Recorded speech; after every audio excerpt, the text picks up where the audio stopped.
Oi, gente, tudo bem? Meu nome é Isabel, eu sou nutricionista materno-infantil da Ludicar e nesse mês de julho a gente vai discutir sobre dificuldades alimentares. Então, eu trouxe um caso clínico para a gente conversar. É o caso de uma criança que hoje está com 2 anos e 9 meses, mas chegou para mim menorzinha, com 1 ano e 4 meses, em janeiro de 2020. Mas bem, nasceu de 35 semanas, quase 36, nasceu bem, parto cesárea, ficou em aleitamento materno exclusivo até 6 meses e em aleitamento até 8 meses. Aos 6 meses começa a introdução alimentar com frutas e logo em seguida com papinha, que é uma informação importante da gente guardar no nosso coração.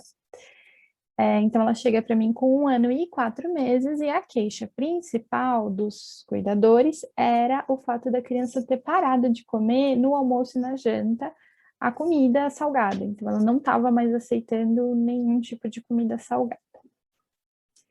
Opa! Então, durante o relato dos pais, alguns pontos que chamam bastante atenção, né? Desde os 10, 11 meses mais ou menos, que foi também quando começaram a nascer os dentes, ela vem aceitando menos comida. Então, ela come menos quantidade e aí ela foi limitando a variabilidade, a variação dos alimentos que ela estava comendo também. Com 1 ano e 3 meses, ou seja, um mês antes dela chegar para mim, ela estava usando o NAN3, que era a fórmula de segmento, né, para depois de 1 ano, e há um mês, então, ela estava com o Neslac, que é um composto lácteo. Há uma semana, a mãe vinha adicionando mucilon a esse leite, esse composto.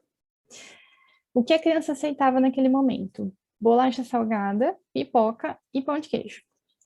Os pais, numa medida desesperada, trocaram essa criança de horário na escolinha, estavam mandando no horário do almoço para ver se ela comia na escolinha. O recordatório da criança naquele primeiro momento era esse. Às 6h30 acordava, 210 ml de composto, 9 horas da manhã apertava fruta, e aí dificilmente ela aceitava, às vezes ela até comia uma outra coisa, mas aí os pais já começavam a lista de substituições que eles criaram, né? Na época, bolo, pão, bolacha com requeijão, e a mãe dizia que ela só comia o requeijão de cima da bolacha, ela tirava e comia. Às 11 horas, os pais tentavam dar o almoço, ela não aceitava, então ia para a escola. E ela tinha algumas aceitações esporádicas, a mãe lembrou de uma rodela de pepino que ela comeu um dia. À 1 da tarde, ela tomava mais 180 ml do composto, e, enfim, às vezes comia bolo, né? Isso na escolinha ou em casa.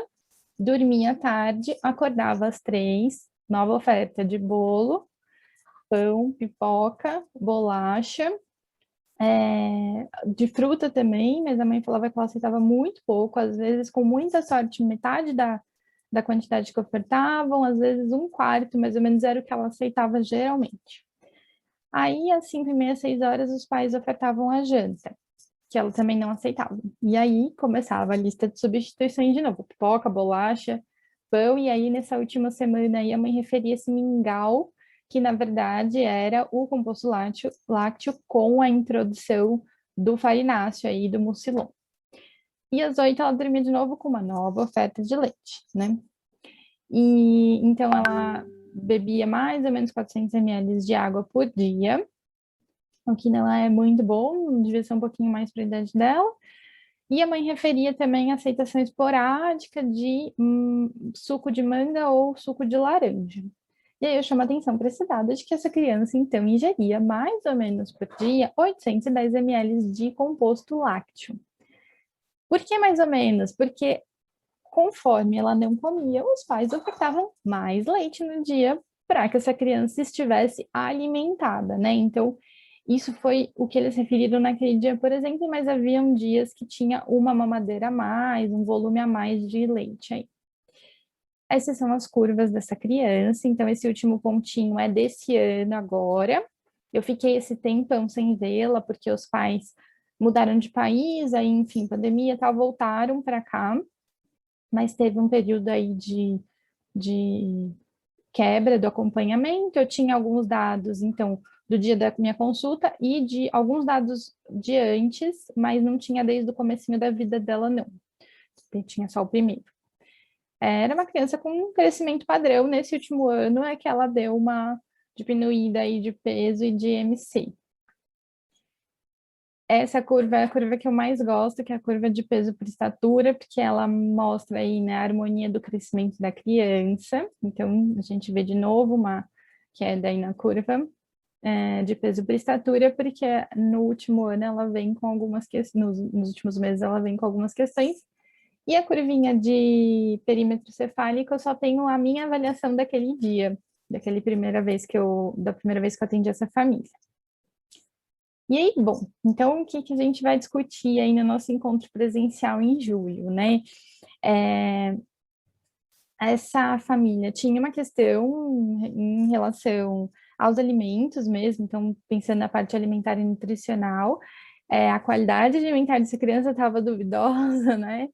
E aí eu sempre falo que o medo é um péssimo conselheiro nutricionalmente falando, porque quando a gente trabalha em função do medo, a gente causa alguns vários problemas alimentares.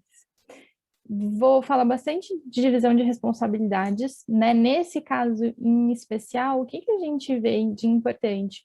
Uma inversão de papéis nas funções, né? Os cuidadores deixando a criança escolher o que ela ia comer e os pais querendo, né? Não conseguindo, mas querendo escolher o quanto essa criança vai comer, que é completamente o contrário do que devia acontecer, né? Foi uma família que eu trabalhei muito comportamental, porque tinha uma dinâmica alimentar muito complexa, né? De refeição, não havia refeição em família. E aí, só para vocês saberem, né? Um mês depois essa criança volta a comer comida, mas ainda com algumas questões, né? Os pais diziam que ela continuava comendo pouco, né? E aí eu sempre pergunto, o que é pouco? Para uma criança de 1 ano e meio, ela estava mais ou menos, né? O que é esse pouco, né? Esse pouco é em relação ao quê?